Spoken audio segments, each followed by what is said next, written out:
Hello everyone and welcome back to my channel. I welcome you all with my another new video. आज के इस video में हम करने से चाह रहे हैं चैप्टर है क्लास 9th का Hindi grammar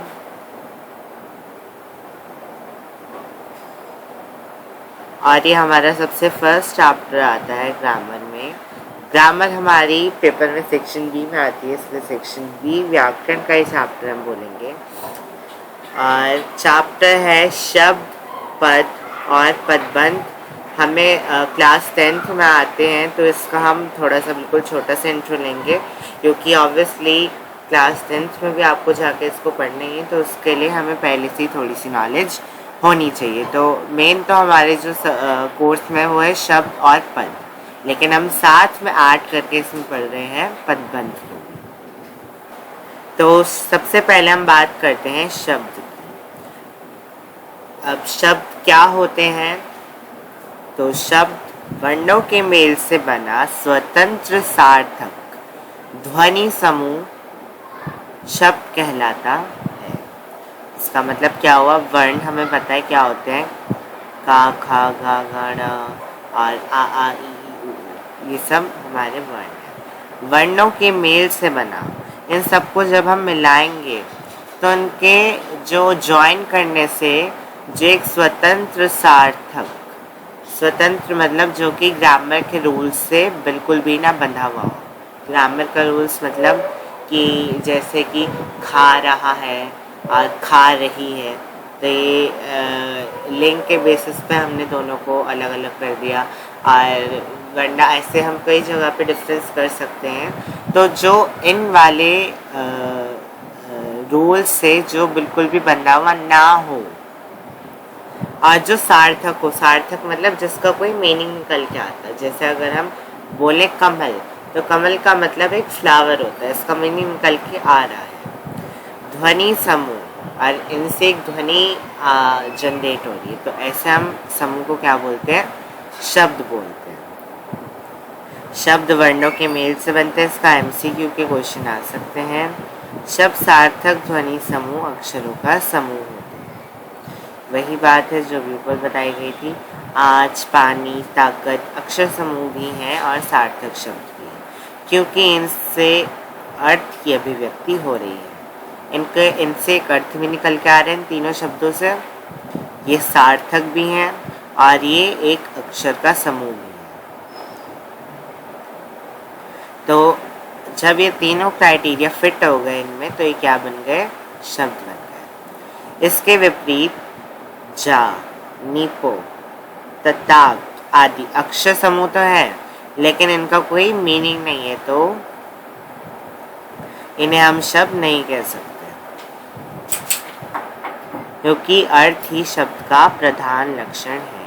very important point, कि अगर किसी चीज़ का अर्थ निकल के आ रहा है तभी हम उसको शब्द बोलेंगे, वरना इन सारी चीज़ों को हम शब्द नहीं बोल सकते। आगे बढ़ते हैं। शब्द स्वतंत्र रूप में प्रयुक्त होते हैं। वही बात है कि ग्रामर के रूल से बिल्कुल भी बंधे हुए नहीं होते हैं। वर्ण का वही समूह शब्द कहलाता है जिनका प्रयोग स्वतंत्र रूप से किया गया हो, जैसे लड़का, लड़की, कंप्यूटर, महासागर आदि। शब्द का महत्व, शब्दों को भाषाई अभिव्यक्ति का मूल आधार कहा गया है। भाषा के लिए सबसे महत्वपूर्ण क्या है? शब्दों का होना। शब्दों के द्वारा ही हम अपने आसपास के वातावरण, वस्तुओं, प्राणियों, व्यक्तियों, क्रियाओं, भावनाओं तथा विचारों को व्यक्त करते हैं। बिल्कुल सही बात है। उपयुक्त शब्द के अभाव में हम अपने विचारों को व्यक्त करने में असफल रहते हैं।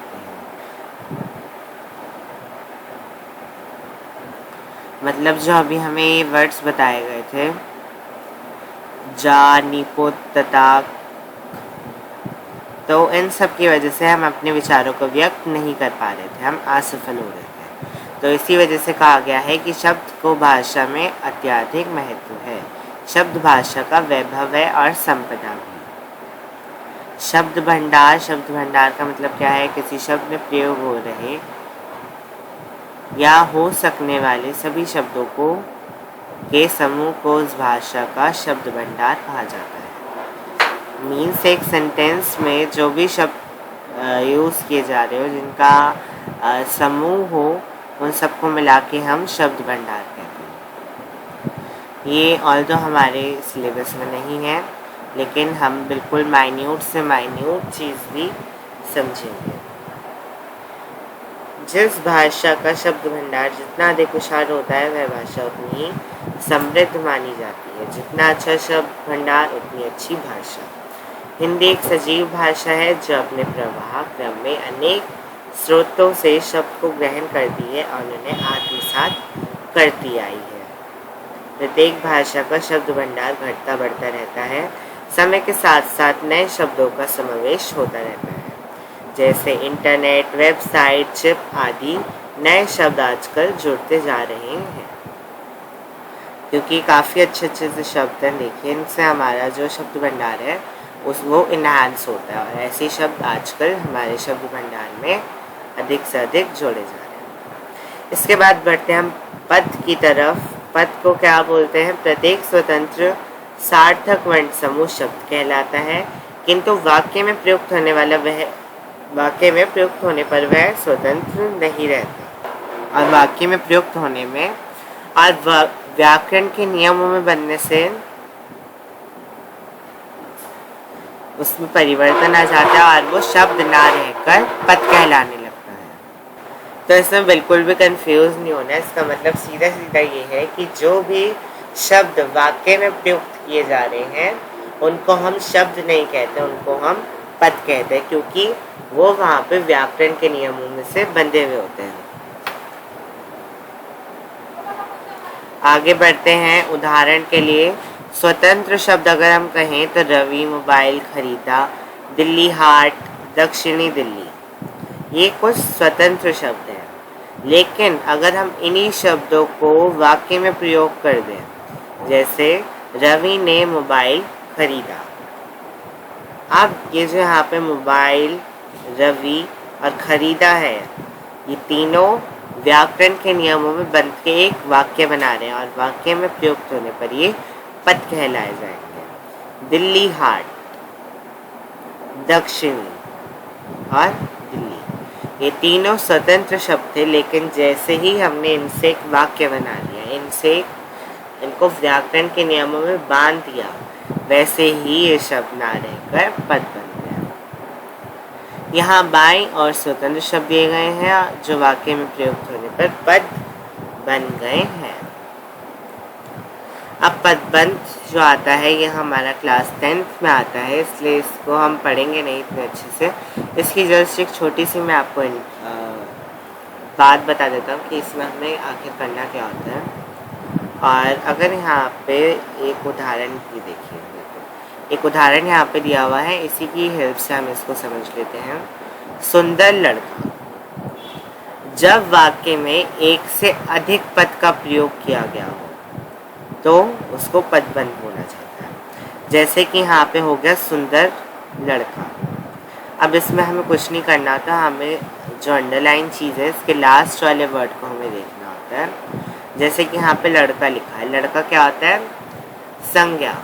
तो इसका जो पदबंध का भेद बन गया वो क्या हो गया? संज्ञा पदबंध। इसी तरीके से हम लास्ट वाले में अगर देखते चलेंगे तो हम सारे के सारे आंसर दे पाएंगे। सर्वनाम भी होता है, विशेषण भी होता है, क्रिया विशेषण होता है, क्रिया भी होता है पदबंध के भेद। तो पदबंध के बारे में हमें बस इतना ही पढ़ना था अभी के लिए, क्योंकि बिल्कुल छोटा सा हमें इसका इंट्रो चाहिए। अभी हमें इसको नहीं पढ़ना है। क्लास 10th में आके ये हमारा जो टॉपिक है ये इलाबोरेट हो जाएगा। तो जब आप क्लास 10th में आएंगे तब मैं इसको आपको समझाऊँगा। चलिए अब हम आगे बढ़ते हैं और कुछ एक्सरसाइजेस को देखते हैं। ये पदबंध की एक्सरसाइज है, तो चलिए हम फर्स्ट ऑफ ऑल पद की जो एक्सरसाइज है उसको मैं फाइंड आउट कर देते हैं। सी, आपको यहाँ पे क्वेश्चन नंबर 2 देखना है, बिल्कुल मोस्ट इम्पॉर्टेंट क्वेश्चन है। इसी तरीके के क्वेश्चन बार बार एग्जाम में पूछ लिए जाते हैं, तो चलिए इसको हम करना स्टार्ट करते हैं अपने पास। तो अगर हम अपना सबसे पहला क्वेश्चन देखें तो ये है कि वर्णों के सुनिश्चित व सार्थक मेल को कहते हैं शब्द। तो बिल्कुल जल्दी जल्दी करेंगे इसको क्योंकि काफ़ी सारे क्वेश्चन बैंक हैं हमारे पास। रीज़न हम सबको अभी पता ही है, हम अभी समझ के आए थे, तो आई थिंक इसमें कोई दिक्कत नहीं होनी चाहिए। क्वेश्चन नंबर 2 पे अगर हम आए तो वर्षा ऋतु में धरा हरी भरी हो जाती है। तो इसको हम क्या कहेंगे, एक से ज़्यादा पद वाक्य में प्रयुक्त हो रहे हैं तो इसको हम पदबंध हो लेंगे। शब्द जब वाक्य में प्रयुक्त किए जाते हैं तो उन्हें कहते हैं पद। जो शब्द समान अर्थ प्रकट करे उसे हम कहते हैं ऋण शब्द, यौगिक शब्द, एकार्थी शब्द या पर्यायवाची शब्द। ये जो हमारे टॉपिक आते हैं ये हमारा आता है क्लास 8, 7 और क्लास 6 से, क्योंकि इसमें हमने पर्यायवाची शब्द, यौगिक शब्द, एकार्थी शब्द, ऋण शब्द इन सब की डेफिनेशन पढ़ी है और ये बस उसी की डेफिनेशन एक आ गई है। तो सेम अर्थ प्रकट करने वाले को हम बोलते हैं पर्यायवाची शब्द। नेक्स्ट आता है एक या अधिक अक्षरों से बनी हुई स्वतंत्र सार्थक ध्वनि को क्या कहते हैं, शब्द कहते हैं ऑब्वियसली। नेक्स्ट आता है वाक्य मिलकर बनाते हैं। वाक्य किससे मिलकर बने होते हैं, पदों से मिलकर वाक्य बने होते हैं। जब तक वाक्य में प्रयुक्त नहीं होते तब तक स्वतंत्र होते हैं शब्द। जिन शब्दों में प्रयोगानुसार कुछ परिवर्तन होते हैं वह कहलाते हैं फिर निरर्थक, सार्थक, संज्ञा, विकारी। ये सब हमने पढ़े थे तो इसका आंसर होगा विकारी शब्द, क्योंकि इन्हीं में हम परिवर्तन कर सकते हैं।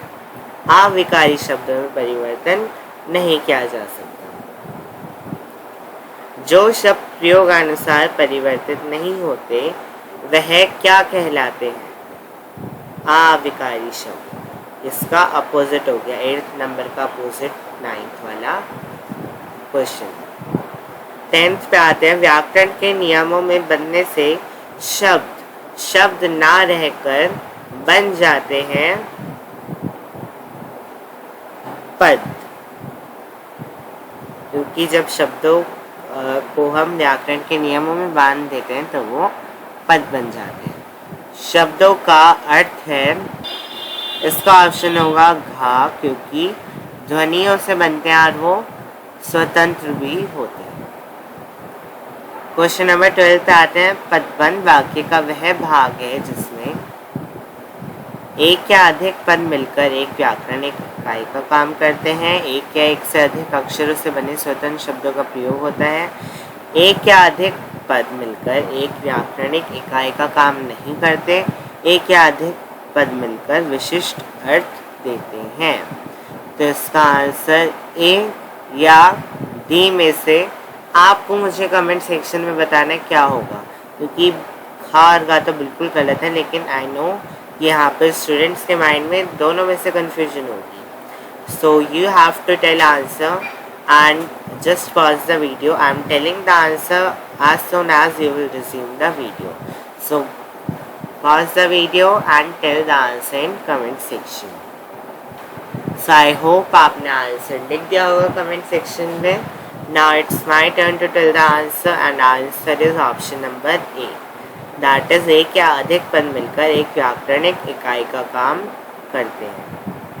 नेक्स्ट क्वेश्चन पे आते हैं निम्नलिखित में से किस रेखांकित अंश को पद नहीं कह सकते हैं।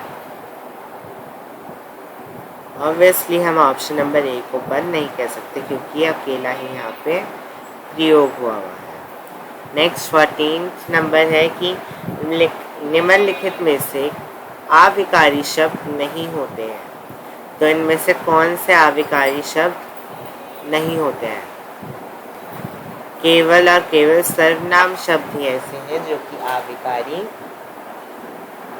शब्द नहीं होते हैं, बाकी सारे शब्द अविकारी होते हैं। चलिए अब हम प्रोसीड करते हैं अपनी नेक्स्ट एक्सरसाइज की तरफ। हमारा पहला क्वेश्चन है विकारी शब्दों में वाक्य परिवर्तन नहीं होते हैं, शब्द परिवर्तन होते हैं, अर्थ परिवर्तन होते हैं, लिंग वचन काल में परिवर्तन होता है। And this is to tell you that in वाले आंसर्स जो हैं, इनके आंसर्स इस वीडियो में आपको नहीं मिलने वाले हैं, इसके लिए एक अलग से वीडियो बनेगी।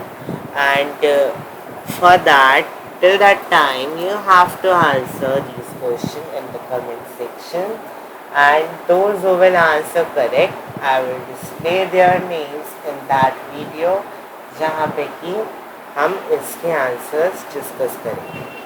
So just pause the video, go to comment section and type your answer. Next है निम्नलिखित में से अविकारी है, and you need to select the option. Then third is तालाब में लाल कमल खिल रहा है। इसमें से जो रेखांकित चीज़ है इसको हम क्या बोलेंगे? You need to tell that. निम्नलिखित में से अविकारी शब्द है। You need to tell the answer again. And एक छोटा लड़का घर जाता है, इसको हम क्या बोलेंगे? अगेन नेक्स्ट, निम्नलिखित में से क्रिया विशेषण का भेद नहीं है। No need to do this one, just cross this question. ये वाला क्वेश्चन डिस्प्ले पूरा नहीं हो पा रहा है, इसको भी क्रॉस कर दीजिए। ये वाला क्वेश्चन हम करेंगे, वाक्य में प्रयुक्त शब्द कहलाते हैं। Just tell the answer. And this is your last question. जो शब्द प्रयोग के अनुसार परिवर्तित नहीं होते हैं उन्हें हम क्या कहते हैं? You might be wondering that यहाँ पे हम शब्दों के बारे में क्यों पढ़ रहे हैं, जैसे कि अविकारी शब्द, विकारी शब्द, यौगिक शब्द, बिकॉज ये सारी चीज़ें जो है शब्द का ही पार्ट है, तो इससे रिलेटेड क्वेश्चन आ सकते हैं। So just be sure to do these things also, and इसी तरीके से आएंगी जिस तरीके से यहाँ पे पूछी जा रही हैं। तो आज के इस वीडियो में हम इतना ही करेंगे। आने वाली वीडियो में जो इनके आंसर्स है वो आपको प्रोवाइड किए जाएंगे, और बाकी सारा जो हमारा ग्रामर का सिलेबस है वो भी कवर किया जाएगा। सो आज की वीडियो यहीं तक थी। I will meet you in my next video. Till then good bye. And if you understood the concept clearly, then make sure to hit the subscribe button, like the video, and comment down your review.